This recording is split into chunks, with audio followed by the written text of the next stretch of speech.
good for inflammation. It's good for stress. It's good for your skin. It's good for stress reduction. It's really like, I love it. I'm telling you, when I can get in there and sit for a while, it is just amazing. And it's wonderful because I can also hide from my kids because they forget I'm there and I'm short. So like there's like a little window there and I'm like just below it. And I've literally like hid in there and I hear, Mom, are you in there? I'm not sure. And I'm just like this. Shrinking down in the sauna, and it is the best thing ever. Meditation, breath work, journaling, all that crazy stuff that comes up in your head, you know?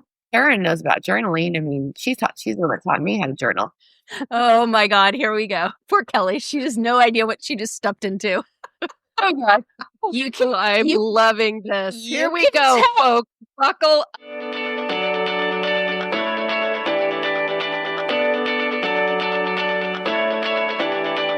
Welcome to Drinks with the Girls.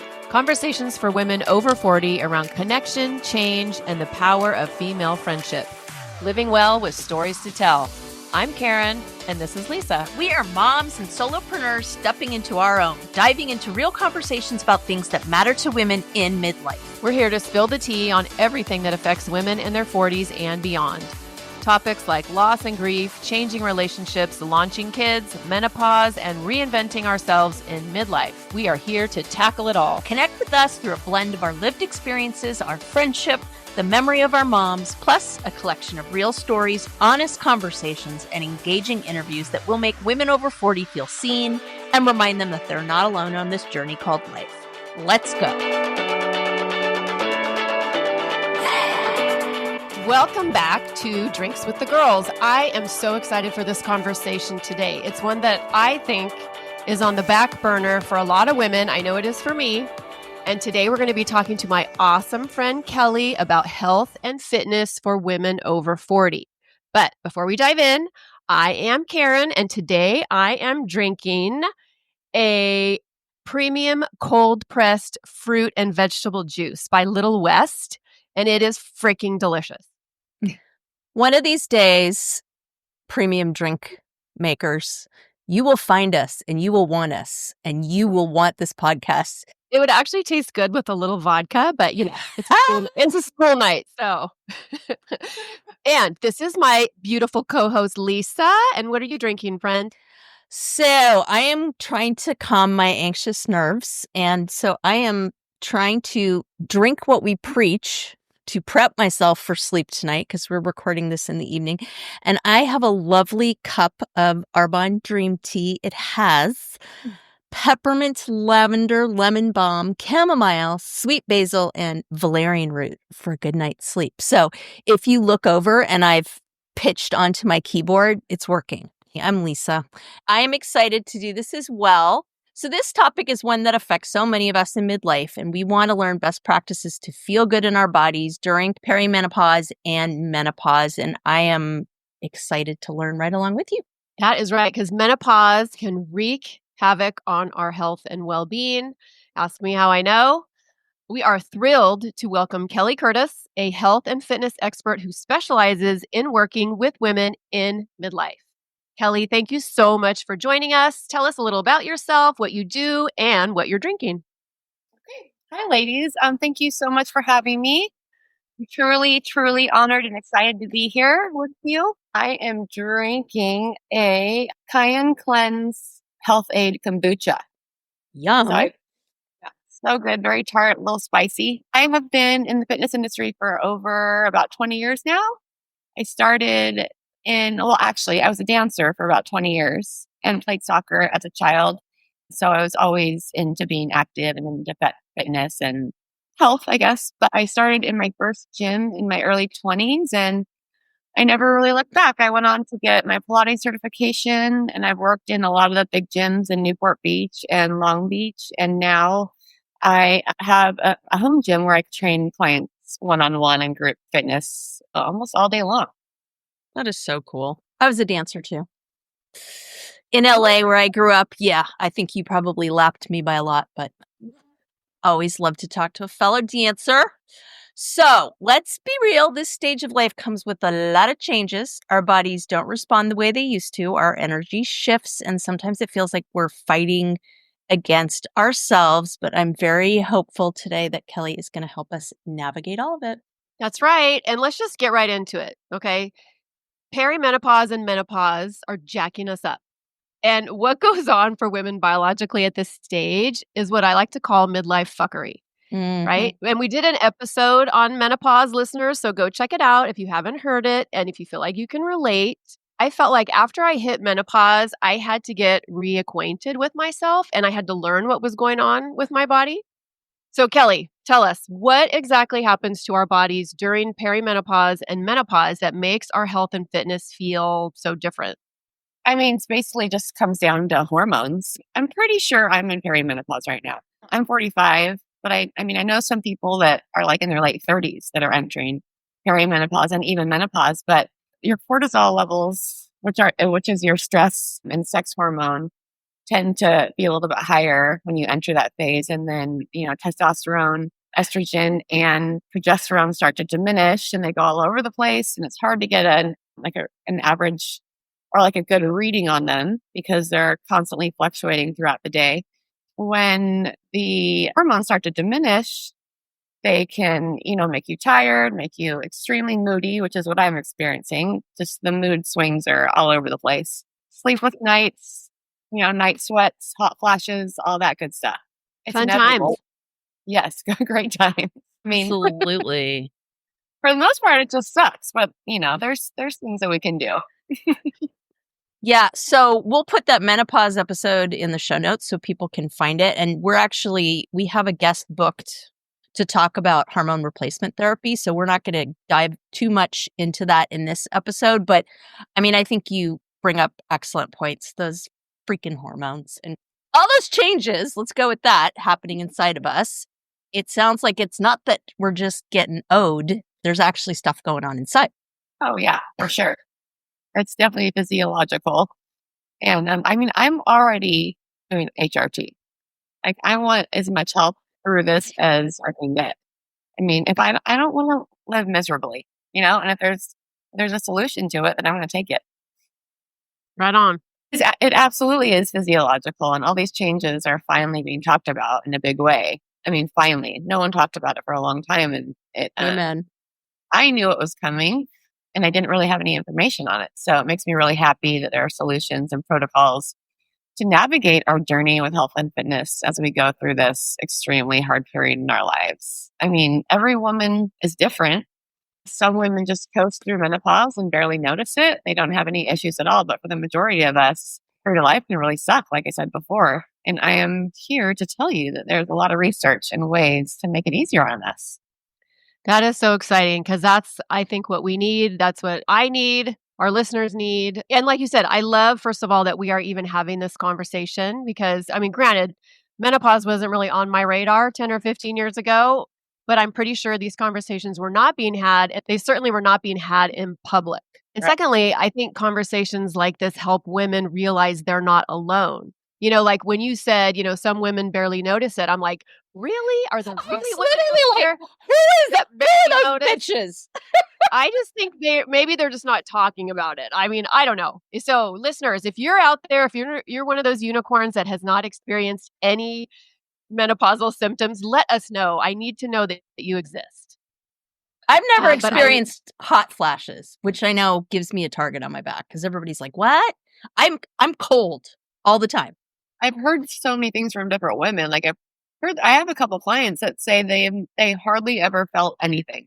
And then a couple of clients that just are living miserably, Yeah, So yeah, I think it's the just whole spectrum. that just depends on your body. Yeah. And I love this, like what you said, Kelly. I like that, this can give women a way to take control of a situation that feels very much out of our control. Right. And it's relatively simple, not easy necessarily because I've worked out with you. I know that ain't easy. but it's simple, right? Like what we eat and how we move our body. So let's talk about the nuts and bolts. Which one is more important in perimenopause, menopause, and postmenopausal women? Is it cardio or is it strength training? 100% strength training. Strength training is like the number one most important tool for longevity through anything, through all three of those stages. I think we're so conditioned from, the 80s and 90s that we need to do so much cardio, so much cardio. Besides like clearing your mental state and like it's good for your heart, obviously. The long steady state cardio sessions just don't really do much for us anymore. Yeah. And it's interesting because being a former dancer, I think that has kind of been baked into my mentality about working out. And Yeah. I have, in my latter years, fallen in love with yoga for just that reason, because it's so restorative. I get strength training, and that's been a really, really wonderful kind of thing to bring into my life for sure. But let's talk about other solutions. So what types specifically of exercise do you recommend for women in perimenopause and menopause? Well, I mean, I guess it depends on what their goals are. But for the most part, for longevity and for like kind of trying to, beat the hormonal, knife that we have in our backs, it's basically strength training and high intensity interval training. So, typically you want to do 2 to 4 days a week of strength training, moderate to heavy strength training, and about maybe 2 days a week of 20-minute high intensity interval training sessions. When it comes to high intensity interval trainings, I'm talking like 30 seconds of all out powerful movement and then like a minute or two of recovery. And then that repeats. And then, like I said, strength training about 2 to 4 days. My name is Karen Shatafian, and I am a shameless coffee addict and empowerment coach for women, and my love language is authenticity. My mission is helping women unapologetically design a life they're in love with. Because what the hell are we waiting for? My website, KarenShatafian.com, has all my coaching packages and free offers like my midlife reclamation guide. In it, you'll find tools to help you decide how to create the most inspired and empowered version of yourself and your life. You can find me on Facebook and Instagram talking about ways women can show up for themselves after decades of showing up for everyone else. Join me as we throw off the shackles and live our best freaking lives. See the show notes for all the details. Cheers. So with the high interval trainings, so you do 30 seconds, just going for it, and then you rest, right? Yes. And then you do it, and then you do it again. Like how many times do you do it, or how long do you do it? You'd want to do it for about 20 minutes total. So say you do 30 seconds sprints, you rest for 2 minutes. So that would be like 2.5 minutes. So you do it almost probably about 8 to 10 times. Got it. Equaling to 20 minutes. And it doesn't have to be like 8 sprints. It could be, 30 seconds of sprinting, rest, and then 30 seconds of jump squats, rest, 30 seconds of the assault bike, rest. It doesn't have to be the same exercise per se. It just has to be high intensity. Does that make sense? Got it. Yeah. Okay. Thank you. That's a really good explanation. Thank you so much. And is there a rule how long the strength training session should be? I see things online saying like, get results in 7 minutes. Well, that's crap. Right. Thank you. Damn Damn it. 7 minutes. There's so much crap out there. No, I think you'd want to get a good, efficient strength session in anywhere from about 30 to 60 minutes. Like I can get a really good one in 45 minutes. But you could also do, if you're doing something like Olympic lifting where you're lifting really heavy, you're trying to PR, maybe you're doing five sets of 5 and then you're done. So it just depends on it. It kind of depends on the way that you train. For most of my clients, I'm just doing regular strength training. I usually do about 3 sets of each exercise, and I usually break up the muscle group. So I'm not doing full body each time. So say I'll do back and bicep one day, I'll do shoulders and tricep and a little bit of chest one day, and then I'll usually do 2 to 3 leg days a week. But for me, I'm lifting 5 days a week just because I'm kind of a freak. But say like if I have a client that comes to me 2 to 3 times a week, I'll break it up, do like back and bicep and a little bit of leg, shoulders and tricep and a little bit of leg, and then a pure leg day. And they're usually training with me for about 45 minutes. 45 minutes to 15 minutes. This is really good information because I know, back in the 80s, it was pounding onto the floor and feel the burn and everybody doing high impact aerobics. So I love the fact that you're giving listeners examples. And I know that you have a pretty active Instagram account and put a lot of these examples of workouts and different kinds of things on there. So we'll definitely put that in the show notes so people can check it out.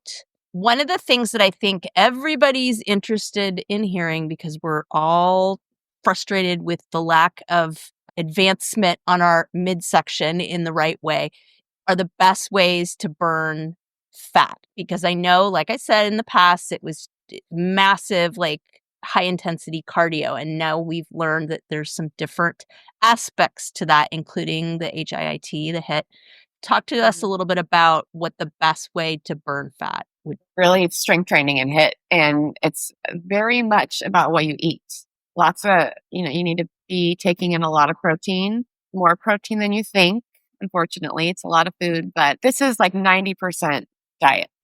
If you incorporate HIIT into your workouts, that's going to be your fat burning. So the high intensity interval training really helps to burn fat, especially around your midsection, which you say seems to be a big issue. And I see in a lot of women in menopause. 2 to 3 times a week of 30-second intervals of all out explosive movement, which would be sprints, jump squats, jump rope, the assault bike, anything like that, with at least a minute of recovery in between for about a total of 20 minutes. What in the world is an assault bike? It's a stationary bike with handles that move forward and back. So you're pedaling as fast as you can and you're moving your arms forward and back, but there's resistance with the arm. Oh, see, okay. I thought that was just like a stationary bike. Like assault bike sounds like it's like a tactical kind of like army thing. That's awesome. It's crazy. It's probably one of the best ways besides sprinting to get your heart rate up. We can still do steady state cardio, which is that zone 2 cardio. It's really good for your head and for your mental state. I use my running as like my prayer time. I know it doesn't do a lot for my body, but I still run 2 to 3 times a week for about 45 minutes, only because I love it and I look forward to it. Clears my head and it's almost like a meditation for me. We don't need to do nearly as much cardio as everybody thinks that we need to. Strength and HIIT is really our new recipe. I love that. That's good info for our listeners. And I really get it about the mental state with running. I used to be, I'm going to put air quotes around, be a runner. Or let's just say I used to run. There was a period of time in my life when I would run for exercise. And it was therapy for me. I had several dark years in my 40s and I used excessive, I would say, working out as a coping mechanism, but I was in the best shape of my life. But looking back, I was trying to fill a void, but that running or being on the spin bike, it was better for my mental health, I think, than my physical. So let's get back to that protein piece. How important is protein for women in perimenopause and menopause? Very important, like extremely important. The number one thing you should be thinking about in your diet. You want to have 1 gram of protein, 1 to 1.5 grams of protein per 1 pound of body weight. As an example, I weigh 115 pounds. So I should be taking in anywhere from 115 to 170 grams of protein each day.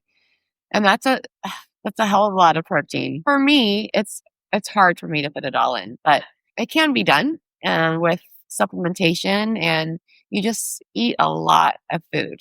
You need to eat a lot of food, but the more food and the more protein you eat, the more fat you're going to burn. I think that's a message that women need to hear. Like, we need to eat more food. I mean, obviously more nutrient dense food, but we need to eat more food. And that's going to help us lose weight around the middle, which is Absolutely. where we want to lose it. Right? Absolutely. I usually eat around 4 to 6 small meals a day. I eat every 2 to 3 hours to keep my metabolism on track. And I mean, especially if you're going to be weight training and doing, any form of cardio at all, the more you eat, the more fat you're going to burn. You don't want to be in that starvation mode because your body just holds on to it. I think the messages we were getting in like the 80s and the 90s and maybe even the 2000s, I don't know, but it's like you couple with what we talked about earlier, cardio with what were the food messages we were getting? Like low carbs, low fat, cut calories, count your exactly. Well, guess what? We should have been eating more, right? Oh, I mean, of the right things. absolutely. Yeah. Yeah. I have to say though, I'm kind of a lazy person. And if something seems like too much effort, I'm not gonna do it. Like keeping track of my protein. Like I tried counting my macros and it's like, who has time for that? And I mean, I have a lot of time, but how does the average person do that? I So always tell my clients to track their food. I know. I mean, you don't have to track your macros and your food forever, but I would track them for a week and see, so you can see on paper exactly what you're putting in your mouth every day. It really can be kind of an eye opener. But once you have been tracking for about a week, you can start to eyeball the foods. So unless you're eating different foods every single day, people tend to, when they're sticking to their macros and when they're on some sort of fitness regime, they eat a lot of the same foods every day. So to begin, I would definitely, journal them, use MyFitnessPal to enter all the macros. All you have to do in MyFitnessPal is enter the food and they display all the macros for you. It's already in there. So they make it really easy. But tell us again, about my fitness pal. I don't know what that is. MyFitnessPal is an app. I think it's like between like $10 and $15 a month. So it's a program where you just type in whatever food you just had. I mean, it could be from a restaurant. Say you went to, Cafe R&D. They'll have that in there. They'll have all the information from that restaurant in this app. So say you had, like chicken breast and a salad. They'll have the exact calories, the protein, the carbs, the fat, all the micronutrients, and it just displays it all for you. So you don't really have to do much work at all. All you do is type the food in. So, and it could keep track of everything for you. I mean, it's a really, really good tool. Hey, Fabulous Drinks with the Girls listeners, guess what? We have something exciting happening here at Drinks with the Girls. We have a way for you, our listeners, to be involved. We would love you to be a part of our Drinks with the Girls support team. Creating a sisterhood of empowered women is our goal, and we are so grateful you are here. But we need your help to grow this incredible community that we have a big and bountiful vision for. You can help us get the word out about Drinks with the Girls because we want all women to feel the support of our powerful community behind them. Here's what you need to do. Go to your favorite podcast platform and subscribe or follow Drinks with the Girls if you haven't already. We need you to share every episode we put out. We would love for you to do this, especially when a particular episode resonates with you and or brings to mind someone you care about that you think would benefit from listening to it.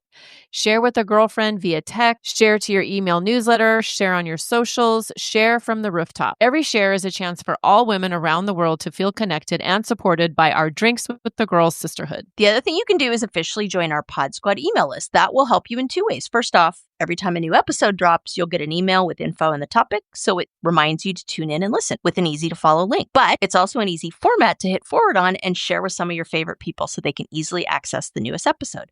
That link is always included in our show notes for you. We are so excited to have you as part of the Drinks with the Girls Pod Squad support team. We are all in this together. Cheers! Cheers! Let's switch gears a little bit and dive into the topic of stress, specifically the role of cortisol, which we know is just a rough hormone. We know there's a significant correlation between stress and exercise, and that positively, and that exercise can be a useful stress management tool. Tell us about the relationship with stress and cortisol and how exercise can help mediate that. Well, almost any type of exercise can help to reduce stress. Exercise is incredible for stress reduction, but you just have to be careful when you're talking about exercise reducing cortisol levels.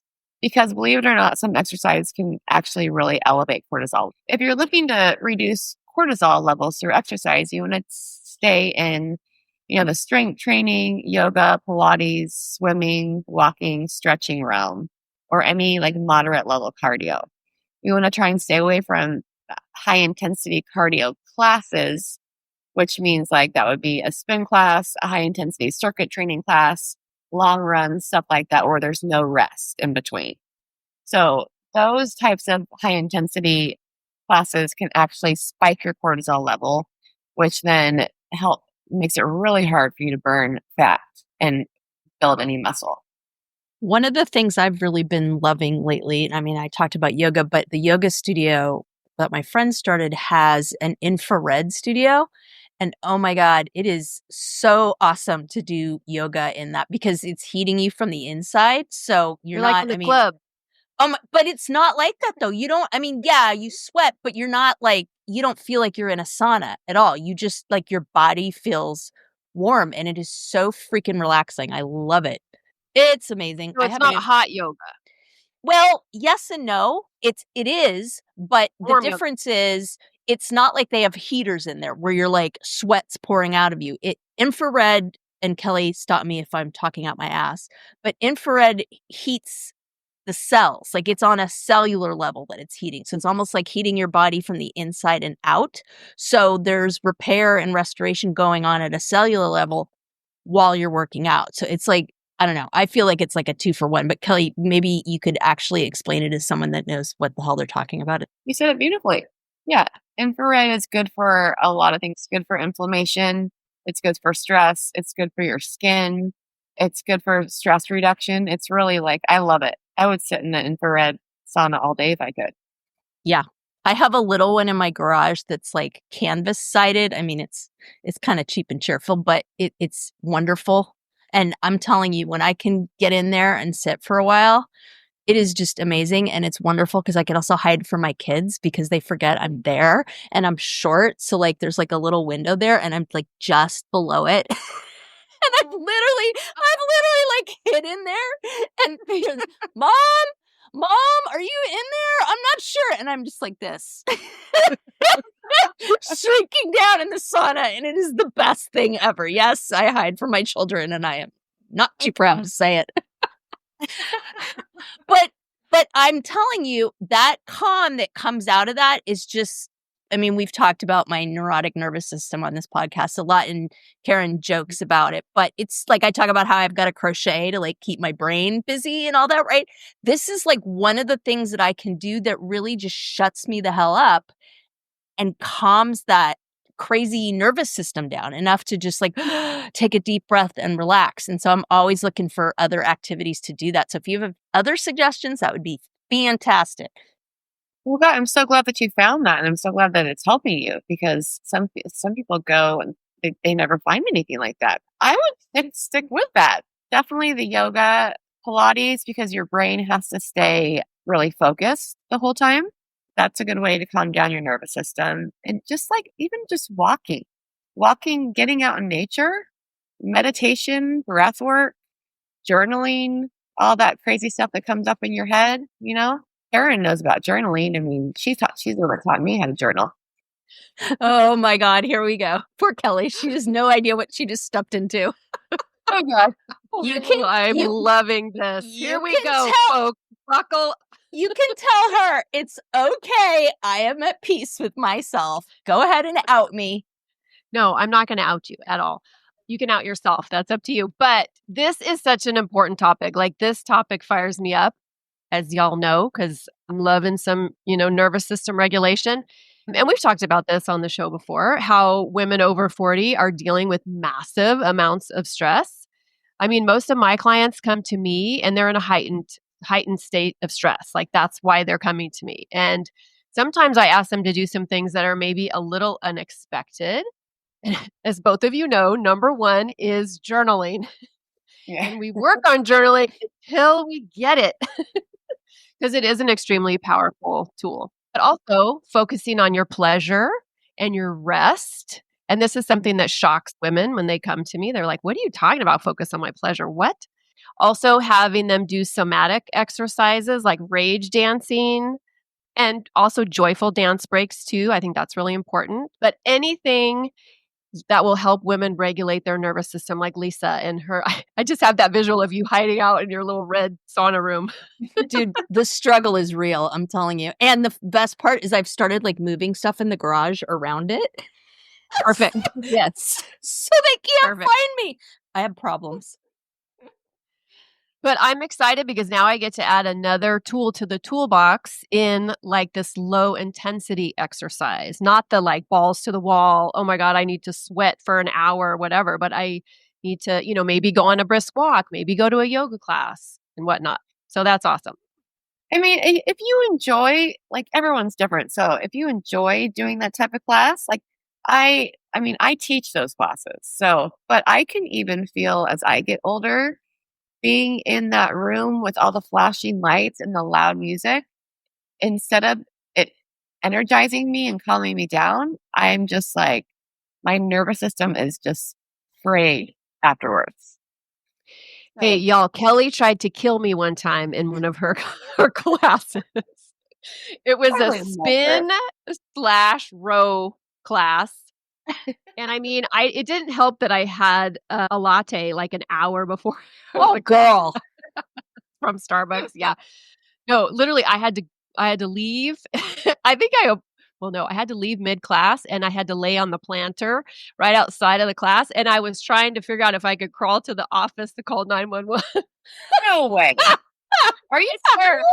I'm totally serious. But it was more, and you know what else happened? So we were paired up with a partner. One of us would spin and then your partner would row and then you switched. And of course, so I felt this pressure. I felt this because usually like if you slack in a spin class, nobody knows but you. Right, But if right. you have a partner, you feel, you're like accountable to somebody, your favorite word, Lisa. And so I'm accountable to her and my heart's going crazy because I had a latte from Starbucks and I'm going, yeah, that was bad. It was so bad. And nobody even checked to see if I was okay when I was laying on that planter Oh my outside. god, you're a horrible instructor. No, not you. You Jeez. were leading your class, girl. Not you. You Yeah, were busy. Hey there, I'm Lisa Corachella McDowell, your midlife Pacific Northwest princess, here to guide you in the art of next leveling your life. I'm passionate about women's health and wellness in midlife, especially for moms parenting kids with unique needs like I do. I truly believe we can learn, grow, advocate, and care for the planet while taking care of ourselves and our families. And I'd love to help you do the same. Plus, I'm beyond excited to announce the launch of my new membership, the Empowered Parent Collective, this March. It's a space for parents to confidently advocate for their kids, build inclusive communities, educate themselves, and find balance and support along the way.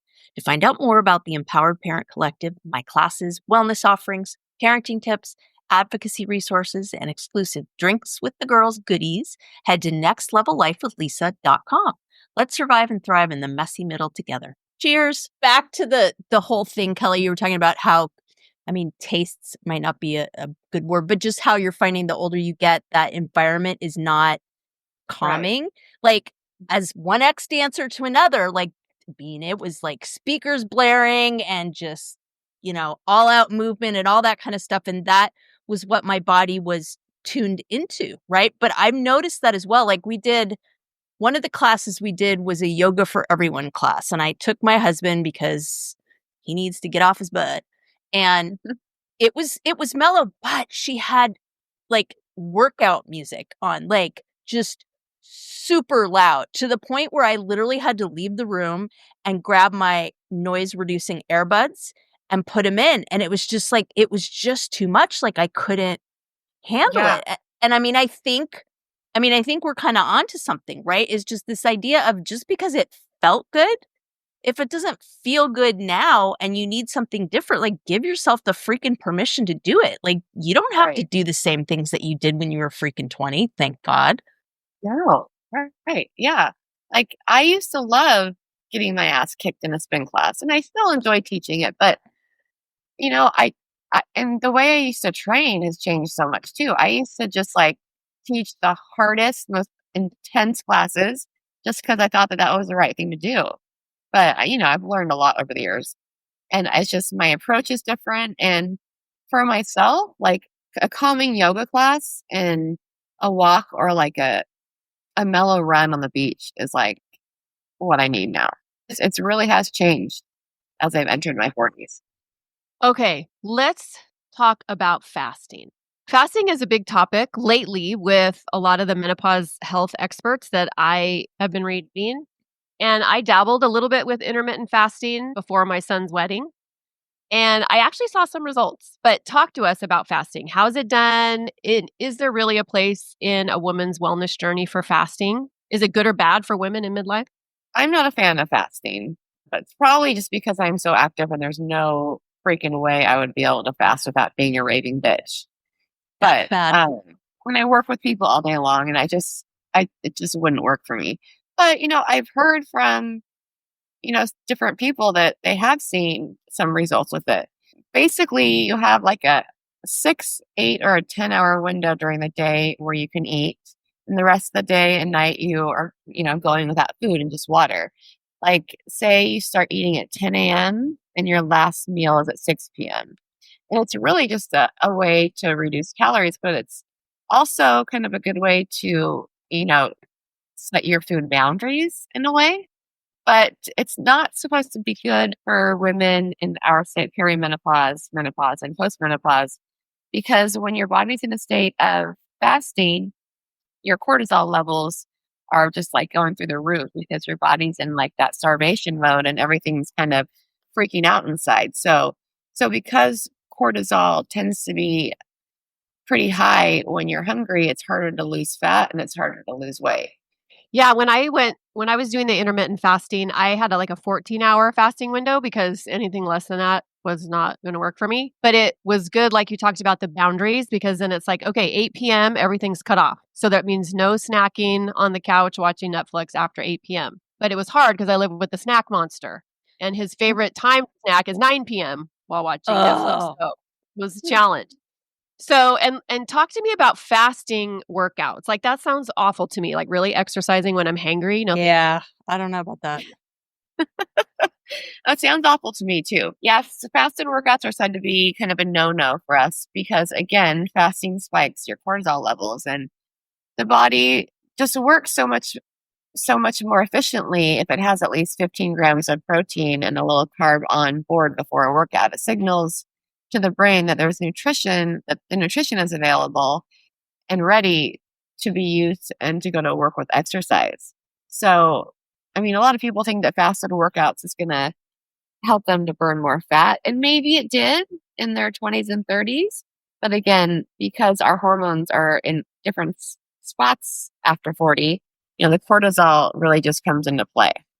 Okay, I feel kind of dumb here, but what the hell is a fasted workout? Working out without any food before. For how long before? I mean, not so. Say you had dinner the night before at 6 p.m. and you're working out at like 9 a.m. So you wouldn't eat through that from like 6 p.m. to 9 a.m. the next or till after. Okay, thank you. Of course. And I love that you said, so 15 grams of protein and a little bit of carb before workout, because I feel like that's always a question. Like, how much do you eat before you work out? Or should you eat before you work out? What do you eat before you work out? Like for women over 40, it's you want at least 15 grams of protein, not a ton of protein, but you want a little protein on board so that, your brain can see that you're ready. But you also want a little carb as well. And then after you work out, that's when you want to take in a lot of the protein. So what does 15 grams of protein and a little carb look like? Oh, let me see. Is it like a fried egg on half an English muffin or what? Exactly. Yes. Or you don't want to eat in the morning, but you want to make a smoothie. You would do like half a scoop of your protein powder and then maybe say a banana, almond milk, and ice. You don't want to do a full scoop of protein before you work out, but at least 15 grams. Okay, good to know. So Kelly, you and I are both coaches. We coach, different things. You coach on the body, obviously, and the mind. But at the end of the day, we are here to help women reach their goals, right? And one of the big factors with my clients is staying motivated and then maintaining that momentum. And I know for me personally, when it comes to like nutrition and wellness and my diet and whatnot, one of the hardest things is staying motivated. So how can women stay on track when it comes to their health goals? Well, nobody can ever rely on motivation because it comes and goes, So it's never consistent. It's never constant. It really all just comes down to discipline. If you're disciplined, you won't wait to do something when you're motivated. You'll do it no matter what. And it's just like creating any other habit. You have to do it day after day until you start to crave it and it becomes second nature to you. But, like things like working out in community help, working out with a friend for accountability, or even hiring a personal trainer. When you have to meet somebody at the gym, it just makes it a lot easier to stay on track. Yeah, the accountability piece always was helpful for me too. Like even with my yoga classes, like I'll try and schedule a couple. Like that's my new thing. I'm trying to like schedule at least 2 a week because you have to cancel 24 hours before, right? So it's like I can't, it's an appointment, I got to make it, So that's my new thing I'm trying. What are some other strategies that you would suggest that we can put in place for success with health or nutrition or exercise? Number one, setting realistic goals. Don't try to do too much all at once when you're starting your health journey. Again, small, realistic, and just, bite them off one at a time. Logging your workouts so that you can see your progress over time really helps to stay on track. When you see that, you're upping your weight or you're losing inches, you're losing body fat. When you see that stuff in front of you, it's like a huge motivator.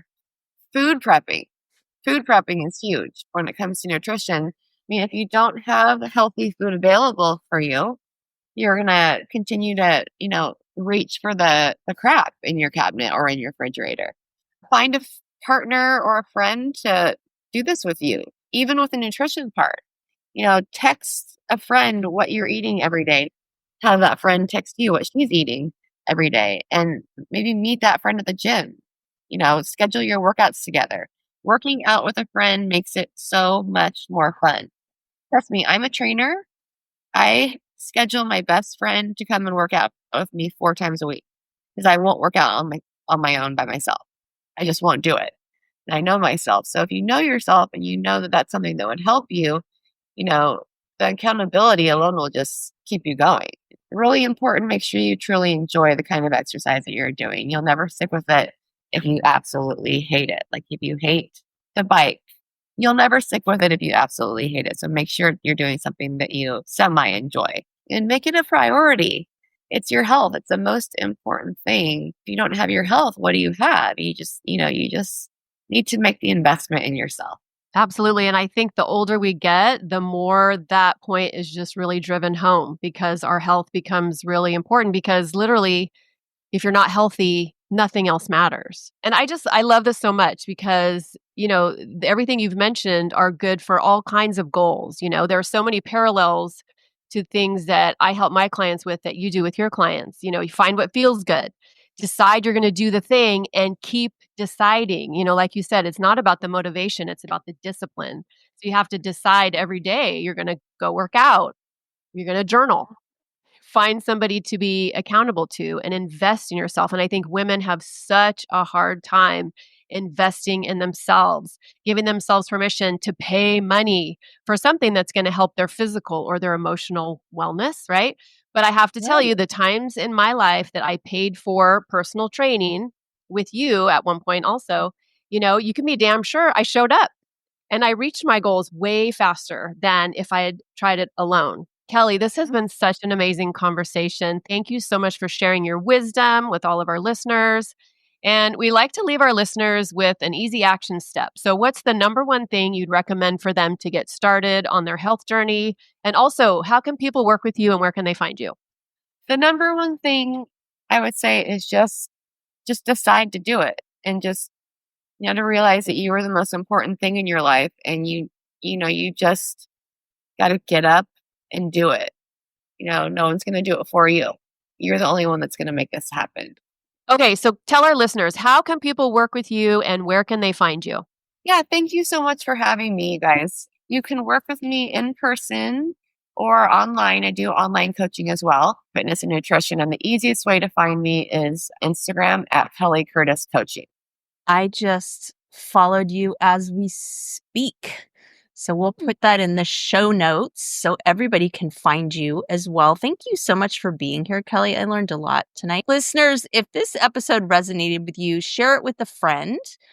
Follow Drinks with the Girls for more conversations like this. And I know we always talk about like, share, leave us a review. And it dawned on me the other day that it might be helpful for us to explain specifically why that's important, right? In addition to getting the word out and talking to people, when you do that, God love the algorithm. But when the algorithm sees that something's being shared or has a review or a like and all that, it juices it up. So literally the act of doing that is not only helping to share it with other people, but tells the algorithm to kick it up a notch and share it as well. So I've been feeling like we needed to kind of put that out there. But anyways, thank you. Juice it up. We need the juice. So yes, follow, subscribe, share. Cheers. Cheers. Cheers.